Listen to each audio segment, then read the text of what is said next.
এসে কাজ করতে আমি কেন পারবো না? পায়ে হাঁটার রাস্তা দিবে, আর পায়ে হাঁটার রাস্তা কেন দিবে না? আপনার হাজার হাজার লোক আপনার আইল দিয়ে পায়ে হাঁটে চলে যাচ্ছে, সমস্যা নেই। আমি মিস্ত্রি নিয়ে আসলে আপনার সমস্যা হচ্ছে কেন? আপনি ওইসব লোকদের থামালেন না? আপনি হ্যাঁ আমি মেনে নিতাম যদি আপনি কাউকে যেতে দিচ্ছেন না, আমি যদি যেতাম। আপনি সবাইকে যেতে দিচ্ছেন, আমাকে কেন থামাচ্ছেন? আমার সঙ্গে আপনি কি শত্রুতা, কি সমস্যা? আমি আপনাকে চিনি না, তাহলে আপনার সাথে আমার কি শত্রুতা? কোন উদ্দেশ্যে আপনি আমাকে থামাচ্ছেন? প্রশ্ন আমার, আপনি কোন উদ্দেশ্যে আমাকে থামাবেন? আর 10 জন যাচ্ছে, আমিও 10 জন যেতে পারি। আমার প্রশ্ন এটা, ভিতরের উদ্দেশ্য কি?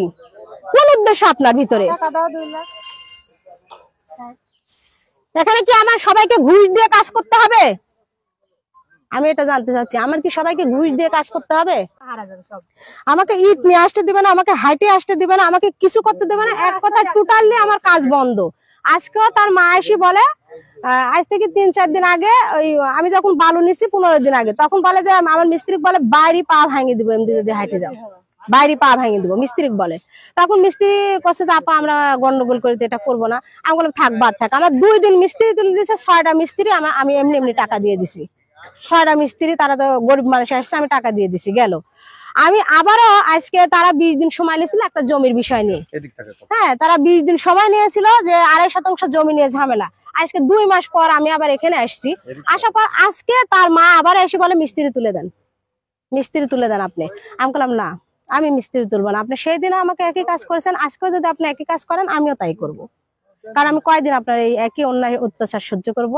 আমি তো এখানে বাড়ি করতে আসিনি যে আমি টলি আনতেছি, আমি গাড়ি আনতেছি, এটা না। আমি একটা সীমানা প্রাচীর দিব, সীমানা প্রাচীরের জন্য আমার এগুলো করতে হবে কেন? তাদের সকল নেতা কর্মীকে জানানো, এমন কোন লোককে জানানো নাই আমার এই জমির বিষয়টা নিয়ে। প্রত্যেকটা নেতা কর্মীকে জানানো হয়েছে, যারা আছে 4 আলের লোককে। এই যে আমার কাছে ডকুমেন্টস আছে, তাদের সই স্বাক্ষরের কাগজ আছে। এই যে তারা এখানে প্রেজেন্ট থেকে আমাকে দিয়ে এটা করিয়েছে। হ্যাঁ, এখানে প্রেজেন্ট থেকে এই যে আমার সমস্ত, আমাকে এই ডকুমেন্টস না থাকার কারণে, দেখেন আপনারা দেখেন, এই ডকুমেন্টস না থাকার কারণে প্রথম দিন আমার জমি করতে বন্ধ করে দিয়েছে। এই যে যত লোক প্রেজেন্ট ছিল সবার এখানে স্বাক্ষর, আমার 4 আলের জমির সবার স্বাক্ষর। এটা আমাকে এই অবৈধভাবে আমি স্থাপনা দিচ্ছি বলে এই কাগজ না পাওয়ার কারণে আমার জমি কাজ করা বন্ধ করে দিয়েছিল। তারপরে আমি পৌরসভা থেকে এই যে আমার প্ল্যান পাস করে নিয়ে আমি পরবর্তীতে এখানে আসি।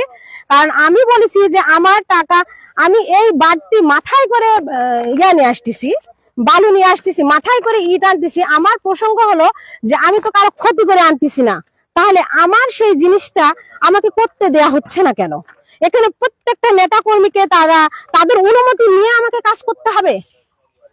আমাকে এই যে প্ল্যান আমি পাশ করে নিয়েছি, পৌরসভার প্ল্যান, আমাকে কি নেতা কর্মীর অনুমতি নিয়ে এখানে সবার সঙ্গে বৈঠক করে আমাকে এখানে কাজ করতে হবে আমার নিজের জায়গাতে? হ্যাঁ, আমি প্রয়োজনে প্রশাসনিক ব্যবস্থা নিব। এই যে দেখেন, হ্যাঁ আমি সীমানা প্রাচীরের প্ল্যান, এই প্ল্যান না থাকার কারণে আমার কাজ অবৈধভাবে পৌরসভাতে ফোন করে সেখান থেকে লোক নিয়ে এসে আমার কাজ বন্ধ করে দিয়েছিল। পৌরসভা থেকে লোক নিয়ে এসে আমার কাজ বন্ধ করাইছিল। আজকে কয়দিন? আজকে 4 দিন আমি এই জমিতে এসে 4 দিনে আমাকে একই রকম ভাবে হেনস্থ হতে হয়েছে। কেন? কোন কারণে?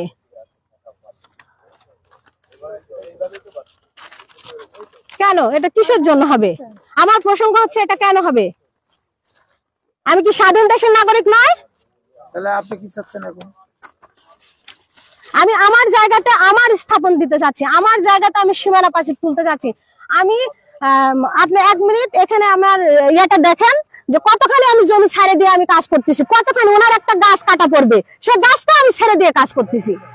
ওনার গাছ কাটা পড়বে, সে গাছ আমি ওইদিকে 1 ফিট রাস্তা ছেড়ে দিয়ে আমি কাজ করতেছি। আমার নিজের কিনা জমি আমি ছেড়ে দিয়ে কাজ করতেছি যে যাতে ঝামেলা না হয়। তারপরও কেন এখানে এটা হবে? কোন স্বার্থ এখানে? স্বার্থ কি?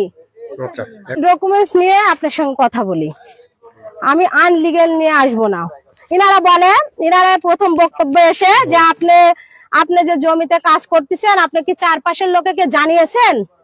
আপনি কি এদেরকে নিয়ে বসছেন? মানে বিশেষ করে মোজাম্মেল সাহেব, তার ভাই বা তার আত্মীয় স্বজন নিয়ে আমাকে বসতে হবে। আমার প্রশ্ন হলো, এটা কি বসি নাই? এই পৌরসভার এই কাগজ কি বসে নাই? তারা কি নোটিশ পায় নাই? আমার প্রশ্ন, এই যে তারা কি নোটিশ পায় নাই প্রত্যেকটা লোক? হ্যাঁ? এই যে তাদের যে স্বাক্ষর গুলো, এটা কি তাদের স্বাক্ষর না?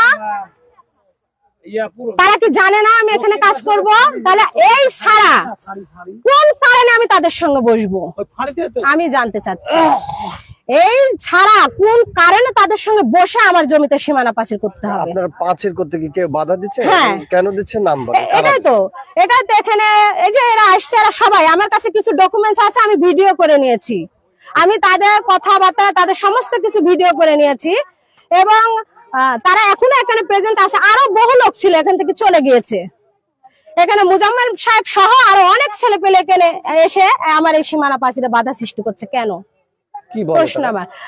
তাদের কথা, তাদের সঙ্গে না বসে কেন আমি এখানে কাজ করতে এসেছি? আমার প্রশ্ন, তাদের সঙ্গে আমার কি বসতে হবে? কেন বসতে হবে? বসার কারণ কি? এই বসার পিছনে কারণ কি? কি জন্য আমাকে বসতে হবে? আমি যদি পৌরসভা থেকে নোটিশ পাওয়া পরও, তারা সেখানে প্রেজেন্ট থাকা পরও যদি আমার এই কাজ করার জন্য তাদের সঙ্গে আমার বসতে হয়, তাহলে এই বসার উদ্দেশ্যটা কি? আমি এটা জানতে চাই। কেন? তাদের কিছু বিহেভিয়ার, তাদের কিছু আচরণের ভিডিও আমি করে নিয়েছি অলরেডি।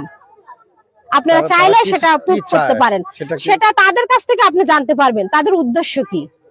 আমার কাছে তো আমি কিছু জানি না। আমি জমি কিনেছি, এই যে আমার জমির খাজনা খারিজ A to Z সমস্ত আমার কাছে। আমার জমিতে যদি সমস্যা হয় তাহলে তো আমি এখানে খারিজই করতে পারবো না। আচ্ছা, আমার না খারিজ হয়ে গেল, আমি না করলাম, কিন্তু আমার পূর্বে যে জমি বিক্রি করেছে তারও যদি সমস্যা হতো, সে তো খারিজ করতে পারতো না। আমি আইনের দিক থেকে স্ট্রং নিয়ে সমস্ত ডকুমেন্টস হাতে নিয়ে এই জমিতে পা রেখেছি। এই জমিতে আমি পা রেখেছি। এই জমিতে আমি বাড়ি করবো কি করবো না সেটা পরের অপশন, কিন্তু আমার সীমানা পাঁচিল দেওয়াতে সমস্যা কি? তাদের কোন উদ্দেশ্যে সীমানা পাঁচিল বন্ধ করতে চায়? হ্যাঁ, কেন এই হ্যারেজ? হাজার হাজার লোক পা হেঁটে যাচ্ছে, আমাকে কেন হ্যারেজ? এটা আমার প্রশ্ন। আমাকে একদম অতিষ্ঠ করে দিয়েছে এই এক কাজে। 4 দিন আমাকে মিস্ত্রি তুলে দিয়েছে। আমার এখানে 4 দিন মিস্ত্রি তুলে দিয়েছে নিম্ন, তার জন্য আমার 30,000 টাকা জরিমানা। এখানে আমার 30,000 টাকা চলে গেছে, মানে এমনি বানের জলে। এখানে ইচ্ছাকৃত ভাবে সে ঝামেলা তৈরি করে। আজ থেকে 6 মাস আগে তাকে ডেকে নিয়ে আমি বলেছি যে আমি ওখানে বাড়ি করব। আমি সবাইকে জানিয়েছি যে আমি এখানে বাড়ি করব, আমি এখানে সীমানা পাঁচিল দিব, পরবর্তীতে আমি এখানে বাড়ি করব। আমি সবাইকে বলেছি। উদ্দেশ্য কি? আরো 6 ইঞ্চি আমি আগায় দিছি। খুঁটির মাপটা দেখেন, যাতে ওনার একটা গাছ বাঁধিছিল, সে গাছটাও যেন না বাঁধে, গাছটাও যেন না কাটা লাগে। আমি কোনো ঝামেলা করব না বিধায় আমি এটা করেছি। তারপর দেখেন, আপনি এটা ভালো করে দেখেন যে আমি কতখানি জায়গা ছেড়ে দিয়ে আমি কাজ করতেছি, তারপরে সমস্যা কেন?